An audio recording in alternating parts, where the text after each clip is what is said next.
नमस्कार दर्शक बंधु पाणीपाग अपडेट रे आपनको स्वागत। दर्शक बंधु बदली पाणीपागर मिजाज राज्यर विभिन्न अंचल में बिजुली घड़घड़ी सहित प्रबल वर्षा हेब बोली पाणीपागर आसिला बड़ सूचना। तेबे दर्शक बंधु कौन रही मॉडल मानकर बड़ आकलन प्रबल वर्षा को लेकिन आसतु आज भिडियो संपूर्ण आलोचना करवा। दर्शक बंधु आप जानी गोटे पर गोटे पश्चिमा झड़ आसीपे। पाकिस्तान पटु आसुथिबा पश्चिमा झड़ प्रभाव ओडिशा उपर रहिबो एवं जम्मू काश्मीर ओडिशा पर्यंत लगातार भाव में 19 तारिख वर्षा हेब। आप सैटेलाइट इमेज देखंतु जम्मू काश्मीर ऊपर भाग में एबे भी गोटे पश्चिमा झड़ बा WD सक्रिय रही जहाँपाई कि दर्शक बंधु ओडिशार विभिन्न अंचल में आगामी दिन में वर्षा बढ़िबो। तेबे दर्शक बंधु वर्षा आगरू तापमात्रा देखा मिलूँ माने तापमात्रा प्रबल मात्रा में बढ़ुची। यही समय मध्य आंचलिक पाणीपाग विभाग सूचना मिले अनुजाई 19 तारिख में दर्शक बंधु आप देखो 19 तारिख में आपणकर जगतसिंहपुर केन्द्रापड़ा भद्रक बालेश्वर मयूरभंज केउंझर ढेंकानाल जाजपुर बा कटक यार आखपाख अंचल में हाल्कारु अति विक्षिप्त वर्षा स्थाने स्थाने थंडरस्टर्म मान संबंध बिजुली घड़घड़ सहित वर्षा हेब बोली पाणीपाग तरफ येलो अलर्ट जारी करा जायछि। तेबे दर्शक बंधु बाकी समस्त जिले में पाग मुख्यतः शुक्ला रहिबो एवं दिन तापमात्रा क्रमागत भाव में वृद्धि पाइबो।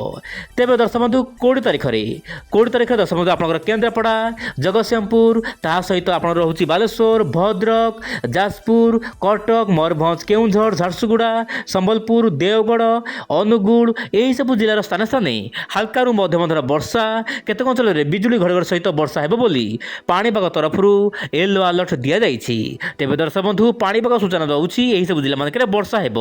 दर्शक बंधु मान कमेंट रही कि भुवनेश्वर कटक में वर्षा हेब कि मुझे कहवाक चाहिए भुवनेश्वर कटक में ऊपर बेला समय हाल्कारु अति विक्षिप्त वर्षा हो पारे जदि पाग अनुकूल है तेज आगामी दिन निश्चय पर मुझे अपडेट देवाक चेष्टा करी। किंतु आंचलिक पाणीपाग तरफ सूचना मिली उत्तर आभ्यंतरीण एवं उत्तर उपकूल ओडिशार अनेक स्थान में हाल्का वर्षा हो पारे बोली जहाँ तथ्य मिलूँ वर्तमान समय दर्शक बंधु।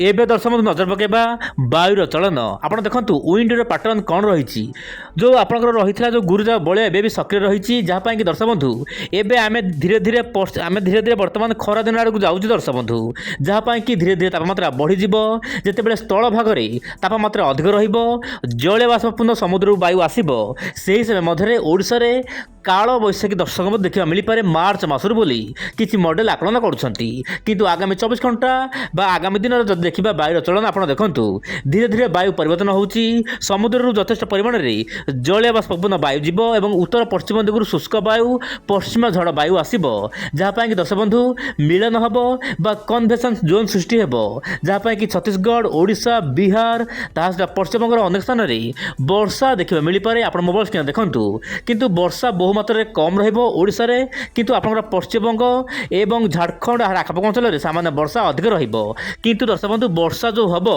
बहु कम समय हेब किंतु खाली ओडिशा नुहे ता सहित उत्तर पूर्व राज्यगुड़िक आगामी दिन में वर्षा बढ़ापी पाग अनुकूल हो पारे दर्शक बंधु। किंतु विंडर पैटर्न यह सूचाऊँच बा यह दर्शाऊँच कि आगामी दिन में पाणीपागर मिजाज बहु मात्रा रे परिवर्तन हो पारे। एबे दर्शक बंधु नजर पकेबा सबुठ बड़ खबर उपरे आपनकर मार्च एवं एप्रिल मासरे केमित रहबो पाणीपागर स्थिति। दर्शक बंधु विंडोटा सर्वप्रथमे आपनको जणाइथिला कि ओडिसा रे वर्षा हेबो 19 तारिख रु वर्तमान समस्त मॉडल मध्य ताहा एग्री करछंती कि ओडिसा रे वर्षा हेबो जहाँ भी हो कम वर्षा हेले मध्य दर्शक बंधु वर्षा हेबार आशा रहिछि किंतु एही समय मध्य मार्च मासरे वर्षा प्रबल हेबो। दर्शक बंधु आपण देखंतु दक्षिण भारतर विभिन्न राज्य रे गोवा केरल महाराष्ट्र तेलंगाना दक्षिण आंध्र प्रदेश तमिलनाडु केतक अंचल में एक्सट्रीम रेनफॉल माने प्रबल वर्षा हेब।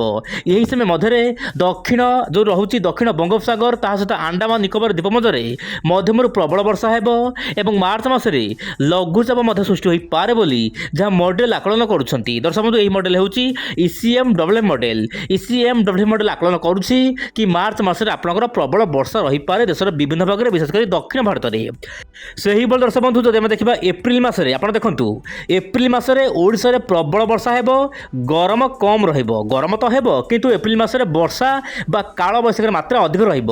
ଓଡ଼ିଶା, ପଶ୍ଚିମବଙ୍ଗ, ବିହାର, ଝାଡ଼ଖଣ୍ଡ ତାହା ସହିତ ଆପଣଙ୍କର ଯେଉଁ ରହୁଛି ଉତ୍ତର ପୂର୍ବ ରାଜ୍ୟ, ଦକ୍ଷିଣ ଭାରତର ଅନେକ ସ୍ଥାନରେ କାଳବୈଶାଖୀର ମାତ୍ରା ବଢ଼ିବ। କିନ୍ତୁ ଦକ୍ଷିଣ ଭାରତରେ ଯେଉଁ ବର୍ଷା ହେବ ଏହାକୁ କାଳବୈଶାଖୀ ବର୍ଷା କୁହାଯିବ ନାହିଁ, କିନ୍ତୁ ପ୍ରବଳ ବର୍ଷା, କୁଆପଥର ବୃଷ୍ଟିପାତ ହେବାର ଆଶଙ୍କା ରହିଛି। କିନ୍ତୁ ଆପଣଙ୍କର ଓଡ଼ିଶା ଦର୍ଶନ ଯଦି ଦେଖିବା, ଓଡ଼ିଶାରେ ପ୍ରବଳ ବର୍ଷା ହେବା ପାଇଁ ପାଗ ଅନୁକୂଳ ହେବ ବୋଲି ଆଗୁଆ ମଡେଲମାନେ ଆକଳନ କରିଛନ୍ତି। କିନ୍ତୁ ଏହି ସମୟ ମଧ୍ୟରେ ଉତ୍ତର ପଶ୍ଚିମ ଭାରତର ବିଭିନ୍ନ ରାଜ୍ୟରେ ପ୍ରବଳ ଗରମ ଅନୁଭୂତ ହେବ। ତେବେ ଦର୍ଶକ ବନ୍ଧୁ, ଇଏ ଥିଲା ପାଣିପାଗର ଅପଡେଟ୍। ମୁଁ ଆପଣଙ୍କୁ ଯାହା କହିଲି, ମୁଁ ପୁଣି ଆସିବି ଆସନ୍ତାକାଲି ଆଉ ଏକ ନୂଆ ଅପଡେଟ୍କୁ ସାଥିରେ ଧରି। ବିଦାୟ ଦିଅନ୍ତୁ, ନମସ୍କାର, ଜୟ ଜଗନ୍ନାଥ ଦର୍ଶକ ବନ୍ଧୁ।